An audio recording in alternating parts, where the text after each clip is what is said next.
There comes a moment in nearly every adult life when the idea of romance stops feeling like a fairy tale and starts feeling like a psychological thriller. You're sitting across from someone, or maybe just lying in the dark replaying conversations in your head, and a quiet, uncomfortable question surfaces.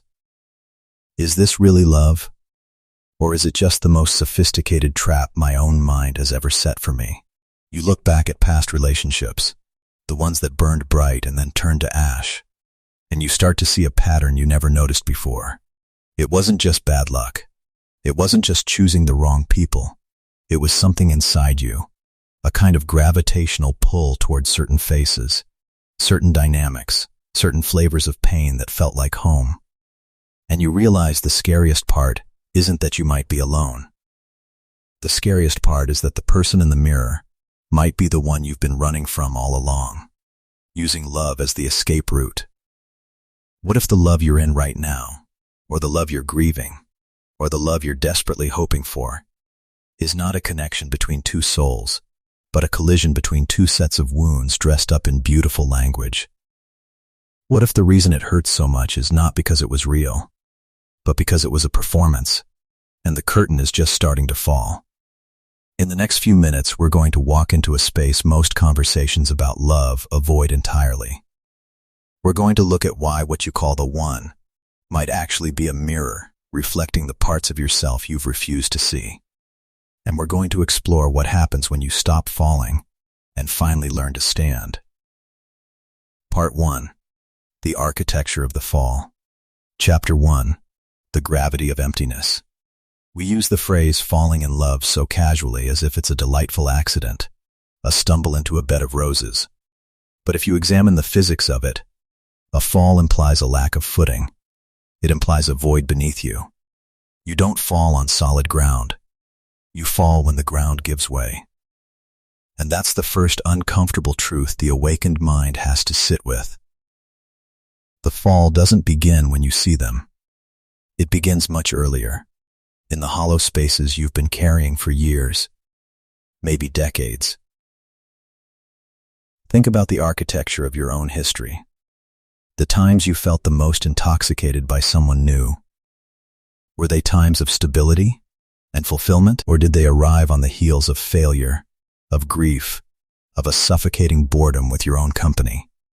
A project that went nowhere, a friendship that faded, a long stretch where you looked in the mirror and didn't recognize the person staring back. The ground was already soft, the void was already there. And then, like a figure stepping out of the fog, they appeared. They didn't have to be extraordinary. They just had to be present. They just had to offer a hand.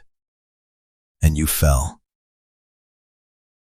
Carl Jung, the psychiatrist who mapped the unseen territories of the psyche, had a way of looking at romance that strips it of its poetry and reveals the prose underneath. He suggested that what we call love is very often the illusion of finding our wholeness in another person. We don't see them. We see a shape that seems to fit perfectly into the negative space inside us. It's like two pieces of a puzzle that were never designed to go together. But the gaps are so similar that they lock into place with a terrifying click. You tell yourself it's destiny. But destiny is a comfortable word we use when we don't want to look at the mechanics.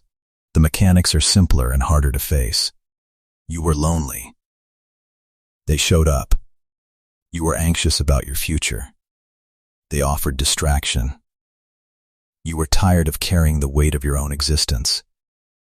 They offered to share the load, or at least to make you forget you were carrying it. The relationship becomes a kind of mutual anesthetic.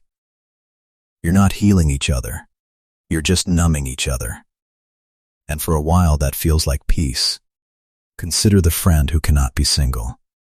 The one who leaps from relationship to relationship with barely a breath in between. We often call them hopeless romantics. We say they just have so much love to give. But look closer. The moment one door closes, their hand is already on the next handle. There's no space for grief. No space for reflection. No space to just sit in the silence of their own company. Is that an abundance of love? Or is it an allergy to solitude? They're not running toward love. They're running away from the echo in an empty room. When you say, "I can't live without them," you're rarely stating a fact. You're confessing a fear. The fear that without their reflection, you won't know who you are. The fear that the noise they provided was the only thing drowning out a more terrifying sound. The sound of your own soul asking, "What are you doing here? What are you building? Who are you becoming?" That question is uncomfortable because it demands an answer you might not have. It's much easier to ask, "Do they still love me?" Because that question at least has the illusion of an answer outside yourself. So you fall. You fall into the routine of good morning texts and good night calls. You fall into the shared calendar, the inside jokes, the identity of being part of a we. And it works. It works until it doesn't. It works until the anesthetic wears off and you wake up one morning next to a stranger, wondering how you got there, wondering if you ever really knew them, or if you just knew the role they played in your personal escape plan. Chapter 2. The Cinema of the Mind.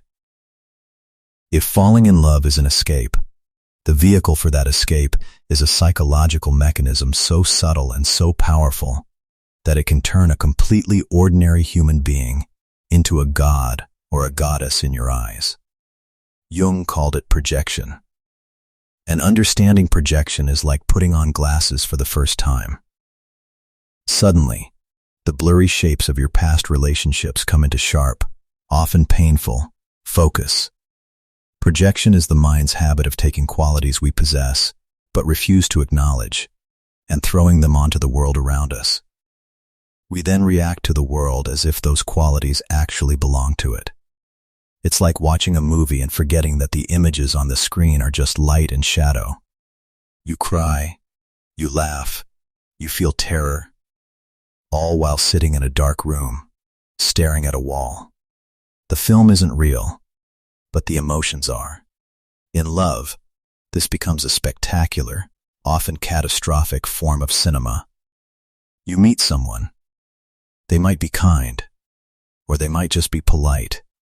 They might be confident, or they might just be loud. But your unconscious, hungry for a certain image, grabs hold of a few details and starts writing a script. They become the protector you never had.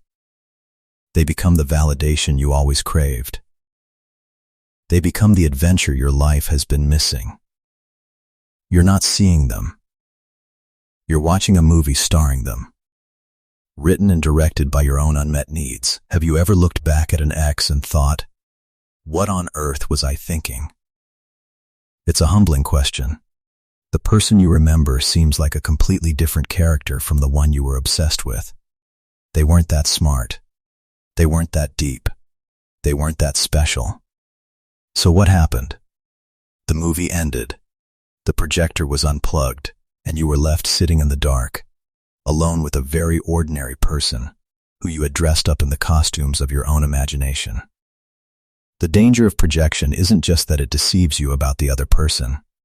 It's that it also scripts your own role.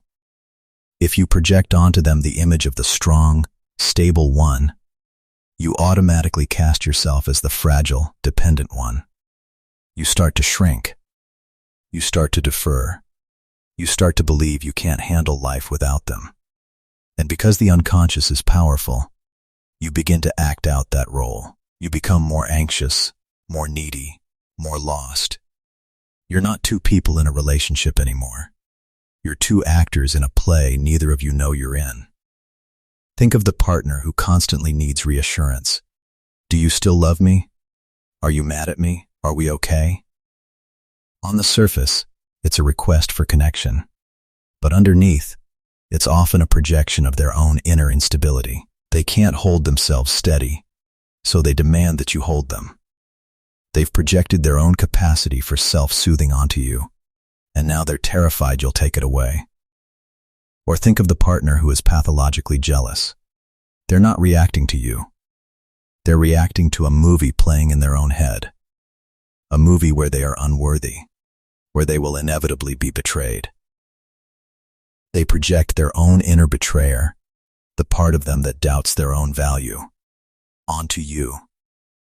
And then they spend the relationship trying to catch you in an act you never committed, punishing you for a crime committed by a ghost from their past. This is the architecture of the fall.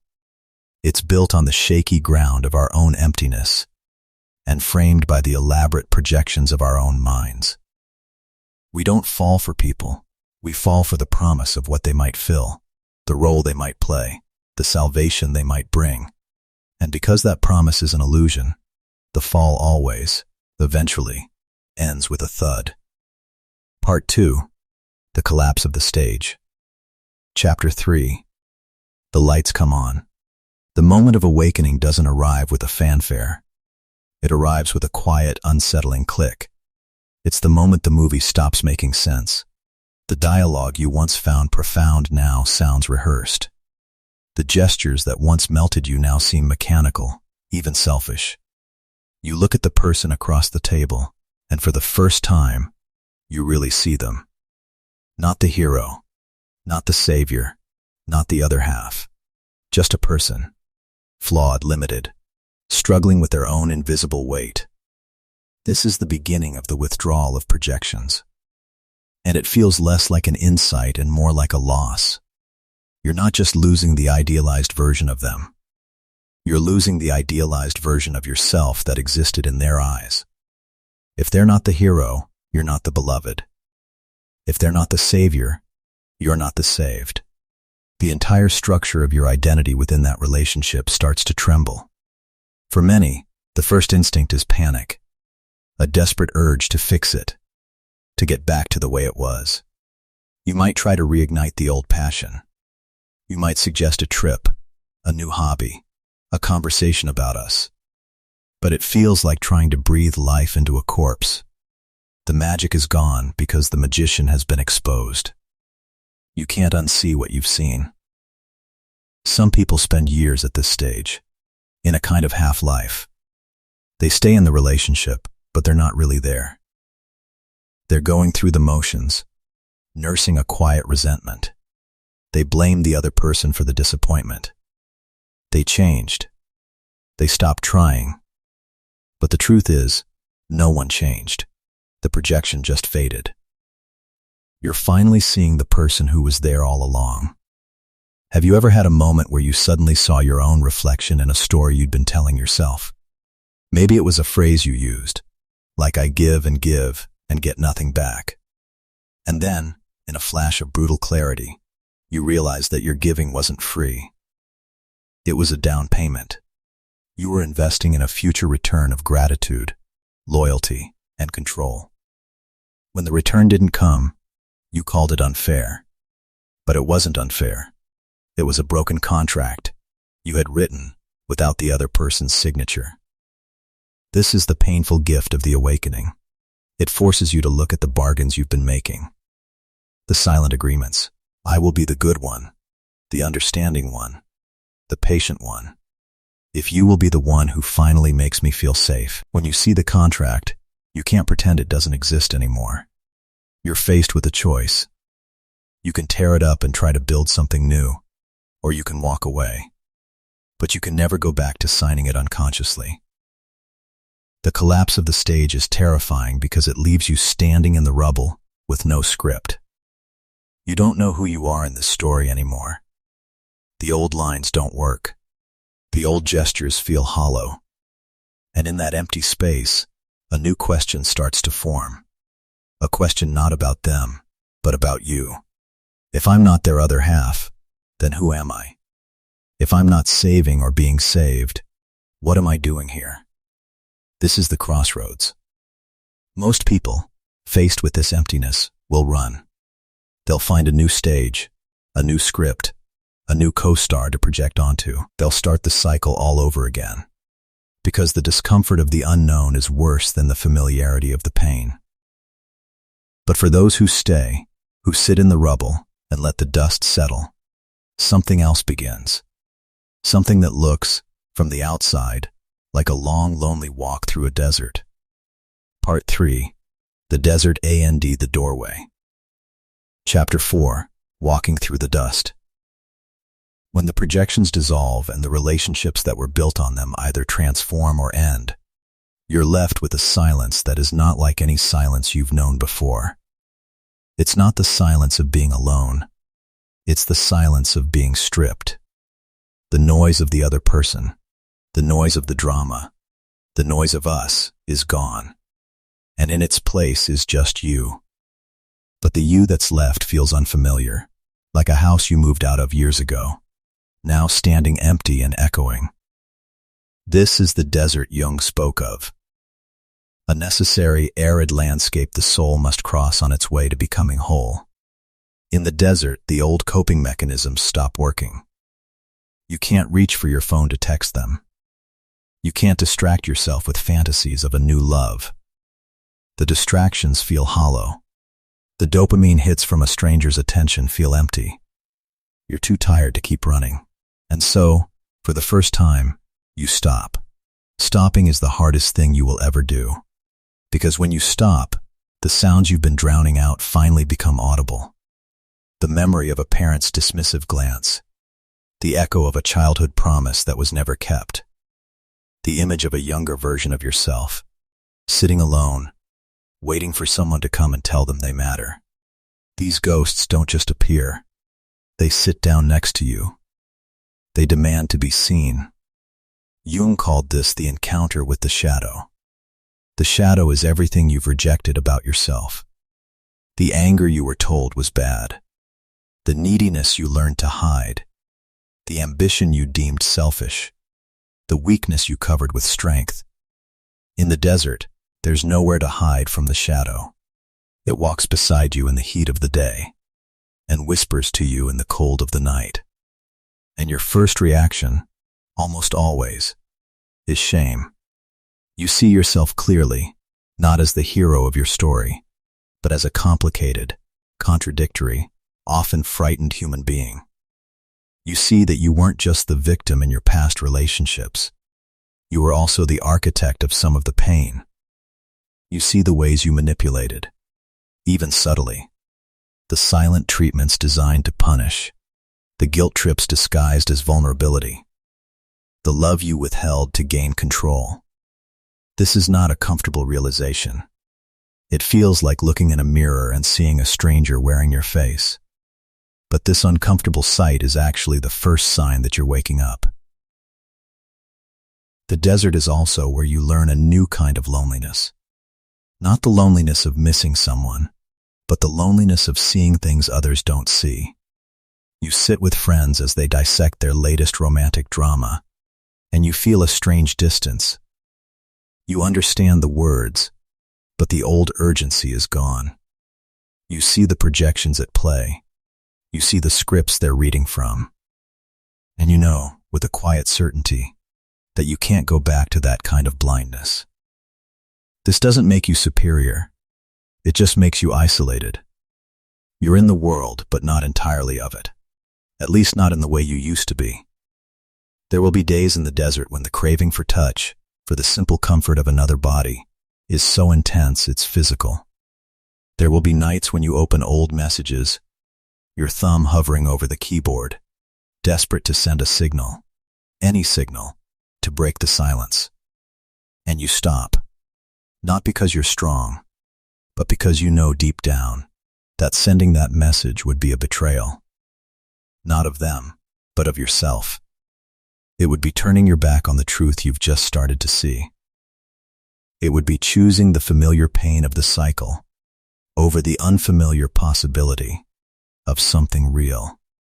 The work of the desert is slow and invisible. It's learning to sit with your own anxiety without reaching for someone to soothe it. It's learning to celebrate your own small victories without needing an audience. It's learning to hold your own pain when it comes, to say to yourself, I'm here. I've got you. These are not heroic acts. They are quiet, daily disciplines. And each time you manage one, you take back a piece of yourself that you had given away. Chapter 5. The Sanctuary of Self. And then, Almost without noticing, something shifts. The desert, which once felt like a punishment, begins to feel like a sanctuary. The silence, which was once terrifying, starts to feel like a friend. You wake up alone, and the first thought is not panic, but a kind of calm. You are not missing anyone. You are not waiting for anyone. You are simply here, in your own life. This is not the end of sadness. It's not the end of longing. Those feelings still visit, but they no longer run the house. They knock, you acknowledge them, and they leave. The panic is gone. The desperate clawing at the walls is gone. There is a steady center inside you that was not there before. And that center is yours. No one gave it to you. No one can take it away. Do you know what it feels like to sit in a room, completely alone, and feel full? Not full because you're distracting yourself with a book or a show, but full because your own presence is enough. It's a strange sensation at first, almost boring. The ego craves stimulation, drama, intensity. The soul craves stillness, presence, truth. In the desert, the soul finally gets what it's been asking for. This is the foundation of what Jung called individuation. The process of becoming an individual, a truly separate, whole human being. It doesn't mean you become a hermit. It doesn't mean you reject connection. It means you are no longer looking for someone to complete you. You are complete. Not perfect, not without wounds, but complete. You are a circle, not a half circle looking for its other half. From this place, you start to look at the world with different eyes. You see other people not as potential saviors or enemies, but as fellow travelers, each on their own journey through their own desert. You can offer company, you can offer kindness, you can even offer love, but you no longer offer yourself as a sacrifice on the altar of their needs, and you no longer demand they sacrifice themselves for yours. If you're still here, still listening, still walking through your own internal landscape, thank you. Thank you for not running. Thank you for staying with the questions when it would have been so much easier to find someone new to hide behind. What comes next is not for everyone.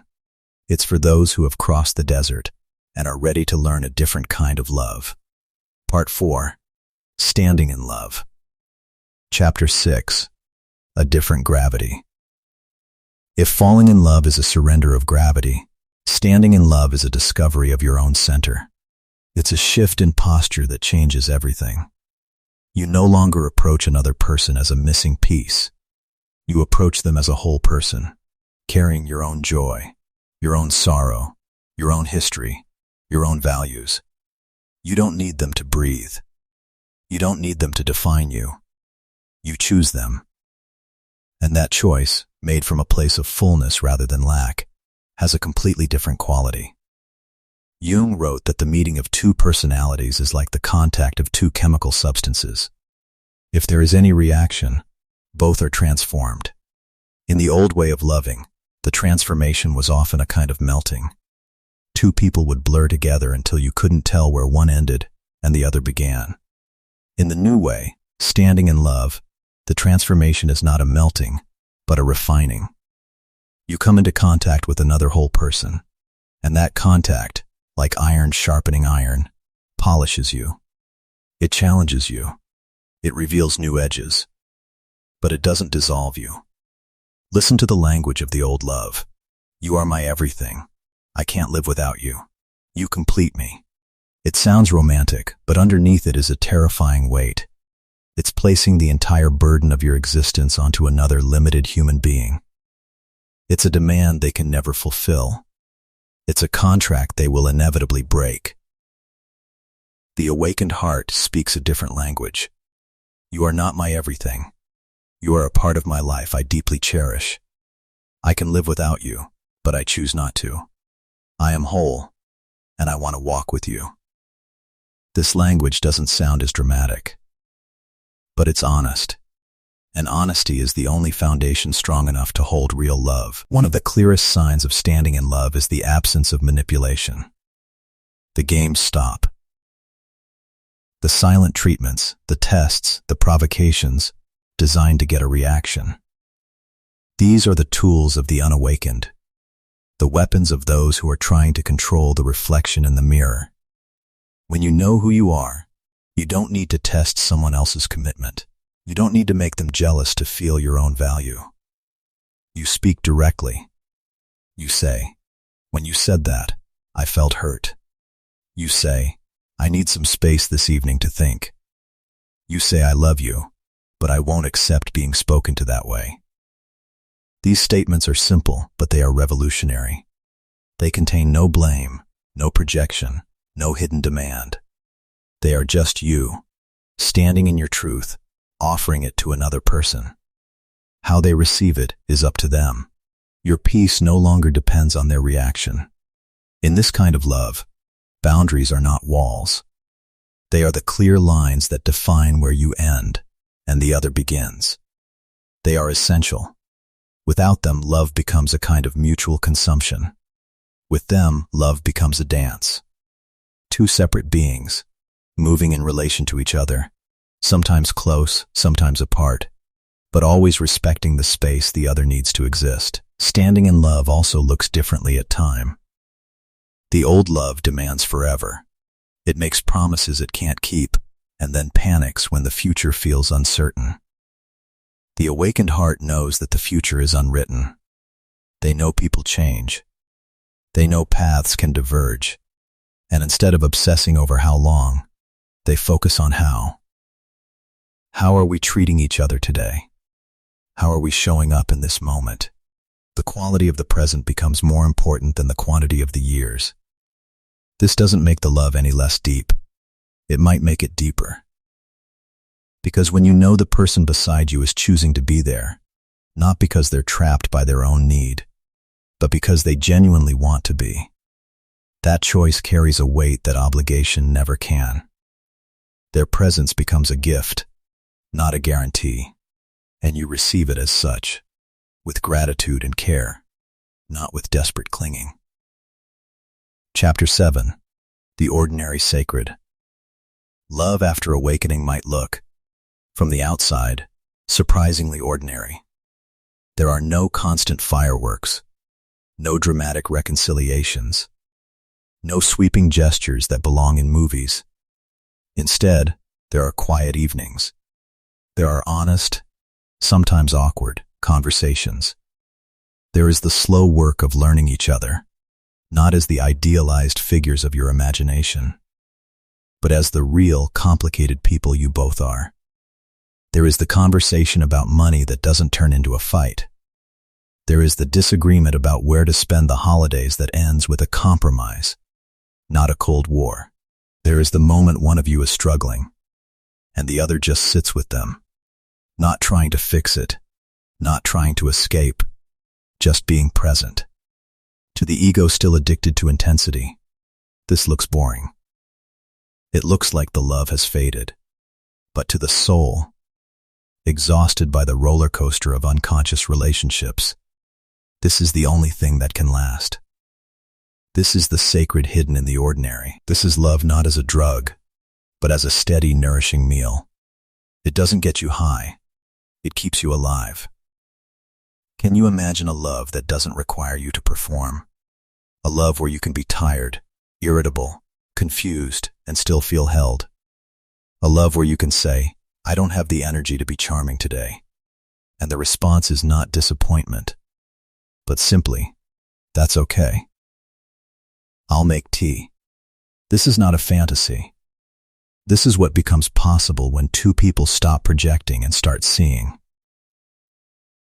The awakened person knows that no single relationship can carry the entire weight of a human life. They have other loves, the love of their work, their friends, their solitude, their own unfolding journey. They don't pour everything into one vessel, because they know that vessel will crack. They distribute their life energy across a wide landscape. And because of that, when a romantic relationship faces a storm, It doesn't take their whole world down with it. It bends, it might even break, but the core of who they are remains standing. This is the final gift of the journey through the desert. You learn that you are not your relationships. You are the one who has relationships. You are the one who loves. And that one is now a solid, knowable presence. You can trust it. You can rely on it. You can bring it into connection with another without fear of losing it. Conclusion. The return of the gaze. So we return to the question we started with. Why do the awakened no longer fall in love? The answer is not that they've lost the capacity. It's that they've outgrown the need to fall. Falling implies a loss of footing. They have found their footing. They no longer stumble into connection. They step into it. Deliberately. Consciously. With eyes wide open. They have seen the architecture of the old love. They have watched their own projections dissolve in the harsh light of awareness. They have crossed the desert and met themselves in the silence. And they have come out the other side not harder but clearer. They know what love is not.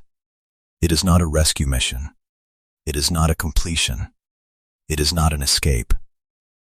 And because they know what it is not, they are finally free to discover what it is. What it is a choice. A continuous daily choice to see another person as they are, not as you need them to be. To offer your whole self, without demanding they become your whole world. To walk beside someone, not in front of them or behind them, but right next to them, each carrying your own weight, each free to leave, each choosing to stay. Jung didn't take away the romance. He took away the blindness. He didn't destroy love. He destroyed the illusions that masquerade as love. And in the space left behind, something real can grow. It might be quieter. It might be less dramatic. It might not make for a good movie. But it will not ask you to pay for it with your own soul. If one day you find yourself in a relationship where you don't have to shrink, don't have to perform, don't have to beg to be seen, don't have to trade your truth for their presence, how will you know if it's real? You'll know because you won't be constantly afraid of losing it. You'll know because you can be in the same room, in silence, and feel more connected than you ever did in the noise. You'll know because you will still be you. Whole. Alive. Standing.